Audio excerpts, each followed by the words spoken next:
Well, good morning, church. It's my pleasure to introduce to you somebody you probably already know or have seen around. And Glenn and Margaret Millie have been part of our church for about 3 years, Glenn. And your son Joel and his wife Alan and baby Vienna have been part of the church for many years. And Glenn has just written a book, a wonderful book called Living in the Dot, which I want to talk to you about today, or he wants to talk to you about. And Glenn has a very interesting life experience, very difficult life experience, you and Margaret both. And I'd like you to kind of introduce yourself. Tell a little bit about Margaret, maybe your marriage and your family, and then we'll talk about the disease that Margaret has endured for these last several years. Sure.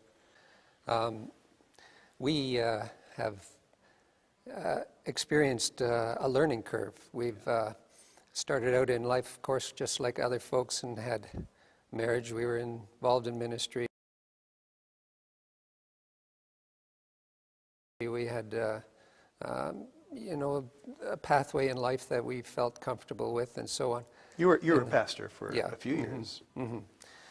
And then, well, we kind of got blown out of the water. One evening, about 3 a.m, my wife suddenly had a seizure. I didn't even know what that was. I had no idea. Things started to fall apart from then on, to a point where over a few years we had to leave the ministry. We had to do things a different way. We had to try and figure out our way through life, handling what was becoming a much more serious condition.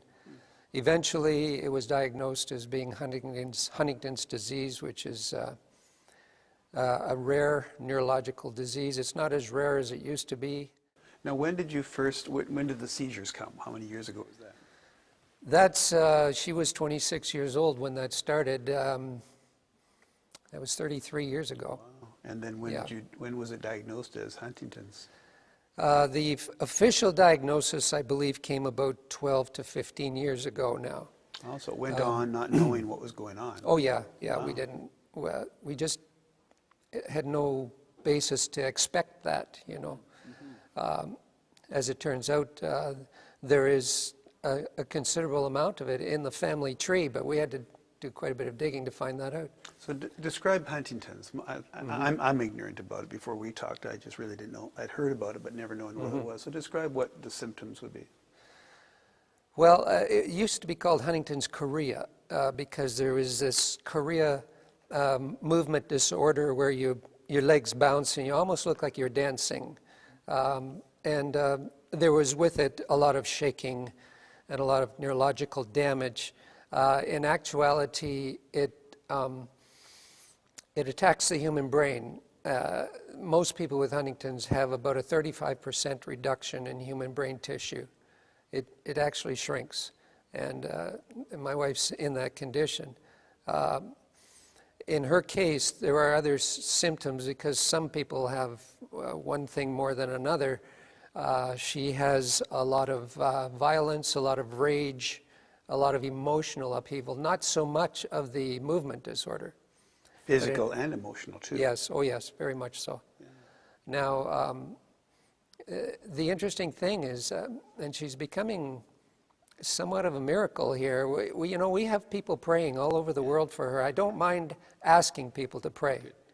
And the result of that directly has been that she's still here and she's doing very well.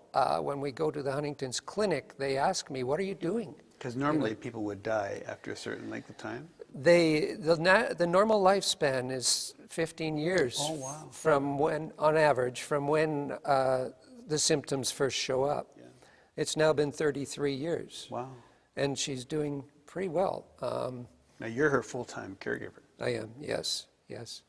That's a little miracle in itself. God allowed me to do that, and the government, and they had never allowed that before. Wow.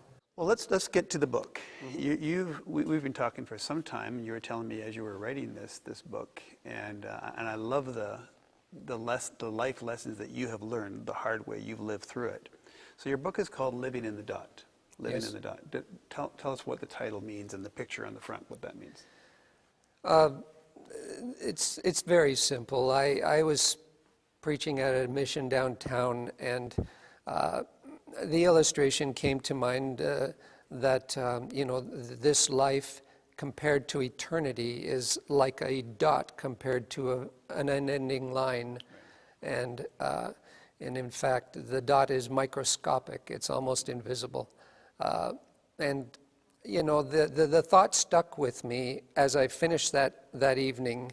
I went home, and the Lord started to speak to me very much about it. He kept bringing it back. I mean, it's not a new thought, it's not a new illustration, but He kept speaking to me about it in terms of my life, and my view of the world, and my view of what's going on, and allowing me. I say these words. He allowed me to take a few steps back from our world as it is, and to view it from that perspective. So that's where the title came from, and the silver gray line is the line representing eternity that we will soon be a part of.